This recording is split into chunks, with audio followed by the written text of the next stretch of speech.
Hi everyone, let's go over my medium time frame, low time frame and micro bullish and bearish Elliott Wave scenarios on Bitcoin, starting with the medium time frame bearish scenario where we are looking for an impulsive structure to the downside in a wave C of an expanding flat, which is a 3, 3 and then a 5 wave move to the downside, where the most common target for C is between the two 1.618, sitting between 23.4k and 22k. In this scenario, the target area of wave C has confluence with this support area over here that has not yet been touched, sitting between 21.8k and 22.6k. Now what you also see is this blue count to the upside that is part of wave B, as wave B is also a 3-wave structure, which by itself is an expanding flat in an ABC, where then wave C is an impulsive structure to the upside. Now in this scenario, the thing is that this wave 4 is very long in time compared to 2 as well as wave 3. It is 11 times longer than wave 2 and 4 times longer than wave 3, which is very, very rare and lowers the probability a bit for this scenario. Now this scenario becomes invalidated the moment price goes above this level of 33.50, because for an impulsive structure to the downside, we are then looking for this to be a wave 1, corrective wave 2 for then continuation in another 1, another 2 and then a bigger move to the downside, where you want to see price move towards lower levels, and that could be an interesting move maybe with the news that we have tomorrow at 2:30 p.m. Central East European time, but of course we have to wait and see what price is going to do. The bullish scenario is that we are going to find more upside. So in this scenario, we do want price to move to at least the 33.50 level to invalidate that very bearish scenario for further downside, and instead look towards higher prices. In this scenario, we are then looking from the low over here to the upside in a wave 1 or A, and then a 3-wave corrective structure either in an ABC or a WXY. A wave C is a 5-wave structure to the downside, and on the lower time frames you will see you can count this as a 5-wave move, where then this is the low of wave C right on top of the 382, which is a common target for a wave B, but it is a rare target for a wave 2. Common targets for a wave 2 for a Fibonacci pool taken from the low to the high of 1 is the 0.5, the golden pocket and the 786 levels, but the 382 is a rare level for a wave 2, meaning that if price would bounce here towards the upside, there is a higher probability it is a wave C compared to a wave 3. Now in this scenario, we then want to see, of course, price hit the yellow invalidation to invalidate a potential continuation towards the downside, but also the blue invalidation is for a WXY, because if this is going to be a 3-wave structure in a wave Y to the downside, the invalidation is simply the high at 31.8k, because in a wave Y, this can only be the beginning for then a move up and a continuation down to lower levels before then you get a bounce to the upside in this bullish scenario. Now a big support area that we have below price at the moment is this blue area sitting between 26.8k and 27.4k, and that is very important because currently we are having support on this white box that has already been tested, as you can see over here. That's why it is turned into white, sitting around 29k, and this is a level we've been looking for a while now.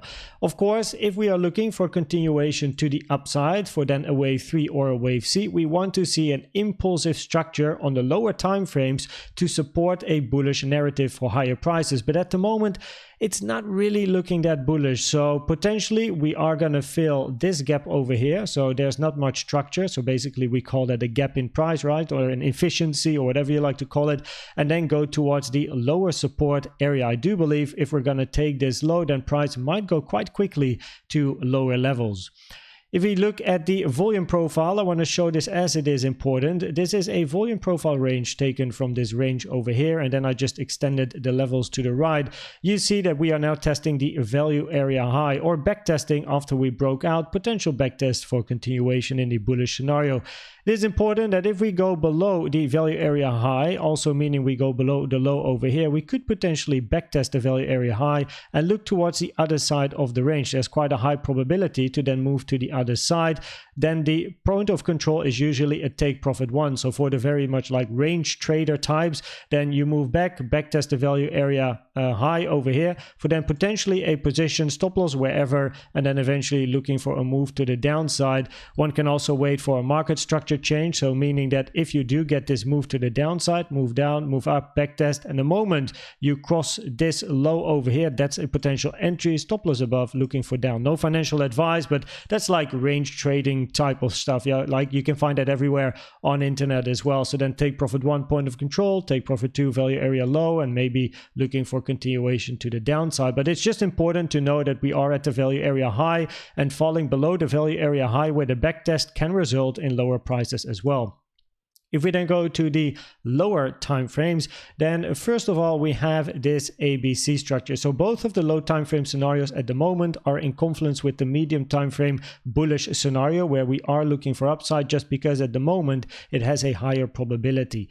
So here we are looking for a wave Y to the downside, and then a wave A 5-wave move, wave B hitting the 382, which is a common target for B, rare target for 2. And now we are looking for a wave C, which then by itself is a 5-wave move to the downside. And also usually a wave C takes more time to form than a wave A. And if we take the fib time from the high of A to the low of A to the high of B, then you can see currently price is hanging around the 1-to-1, meaning that the price over here from the high of B to where it is at the moment is the same length in time of the high of A to the low of wave A. So very likely, I mean, it's almost sure that if we still get a wave C to the downside, it's going to be much longer than wave A. There is, however, a maximum time for C, but you know, at the moment as it stands, that is not yet relevant. We are looking then for a wave 1, wave 2, and then looking for a 3 towards the downside, where the invalidation is this high again at 33.50, and then we have the most common target area of C between the 1 and the 1.236, which is between 28.1 and 27.6k, which is just above a support area that we have around 27k as mentioned earlier. So one can expect price to push through the more common target area for then support over here. The rare targets for a wave C are the 0.618, which is where price is finding support at the moment, and the 1.618. The more bullish scenario is that the low is in and we are looking for price to move towards the upside. So in this scenario, we already have a 5-wave finished structure where we are then looking for a wave 1, 2, 3, very long sideways 4, and then 5, where one of the targets of wave 5 is the 0.618 pulled from the high to the low of 3 to the high of wave 4. Now this wave 4 is quite long, especially compared to this wave 2. We then have a WXY, which is a common correction or just a normal correction in the wave 2, retracing to the 382, which is a good level for a wave 4 as well, taken from the high of 2 to the low of wave 3. So that's all good, all nice, for then eventually a wave 5 to the downside. But that does mean that now you want to see an impulse to the upside. You want to see impulsive structures on the lower time frames to support a bigger impulsive move to higher prices. If we look at this at the moment, as shown in the previous video, we are still finding resistance, right? We didn't yet cross this target box over here, or at least this support resistance flip. It was support for a long period of time, turning into resistance, which is important as now it could be the move towards the downside. Only if we flip this support or resistance back into support, we can expect higher prices to come. The order block over here has been tested once with this wick, so that's good, right? If we move up once more, we can expect to go above this resistance area. The next level of resistance is then the value area low for potentially a back test of the support resistance area, and then a continuation to the upside. And then it's range trading again, right? If you enter the value area low over here, maybe a back test looking for the upside to the value area high. So that could be a potential long setup, but at the moment we are at resistance. And for me personally, speaking for myself, because no financial advice, this over here is not a long area, right? That was down here, it's not up here at the moment. And then if we move above like the resistance area, and you know, whatever your strategy is, your entry requirement, what you're looking for to enter a trade, this could be a potential setup in the bullish scenario. Now then towards the micro, because it is very interesting what has been happening today on the micro time frame, and we moved a little bit towards the downside and could have seen it coming a little bit like during the day after my previous update, I've been keeping an eye on price, and in the YouTube Silver member group I was saying, yo, we got a very small increase in volume at the moment as price is moving to the downside, see how it works out. So we saw a bit of an increase in move, like a volume towards the downside. We had the bearish CVD divergences as well over here, as shared in the previous video as well, which then resulted in this push to the downside where the bearish CVDs have now played out. Now in the bullish scenario, somehow, right, this has to be the low and we're looking for a move up. So we are going to be looking for impulsive structures, meaning either an impulsive move like this, or we have to look for a diagonal. Now, as it stands, looking at this structure over here, you can clearly see this is not a classic impulsive structure to the upside. So we have to divert our thoughts towards diagonals. More common diagonals are contracting diagonals, or I should actually not like a triangle, something like this, like a contracting diagonal 1 2 3 4 5, or you have a 1 2 1 2 1 2 scenario for then a big 3 to the upside. Contracting diagonals are more common than expanding diagonals, but as you can clearly see, this one is expanding, and there's not really any great way of including this high over here and not get an expanding diagonal, which is very rare. Even if you count this as a 1 2 1 2 1 2, this being potentially a final 1 2 and then a move up, this wave 1 is then the biggest wave 1 of all the others. And the thing with a nested 1 2 scenario where you then have a 1 2 1 2 1 2 is that what you want to see is each wave 1 being shorter than the previous wave 1, because it is a lower degree Elliott wave. So this is the highest degree Elliott wave, wave 1, and they have another one to the upside, 1 2 1 2, and each wave 1 is shorter and each wave 2 should be shorter most commonly, which is then not the case, and expanding structures are in general just very rare. Now this then in the bullish scenario has to be the high of a wave 1 most likely, for then an ABC to the downside 5 3 5 wave move. Most common target for wave C is between the 1 and the 1.236, taken from the high to the low of A to the high of B, which is in confluence with the golden pocket. And if we take a volume profile pool from the left to the right, then you can see the value area low over here is just below the 1.236, and the point of control is just above the area, but you do expect the golden pocket over here to be hit. So this is something to keep our eyes on, and then you want to see a bullish move towards the upside, preferably actually with some bullish CVD divergences, which at the moment we don't have locally. If we look at the bearish scenario, then we are looking at this structure to the upside to be corrective, and now this is the beginning of an impulsive structure to much lower prices.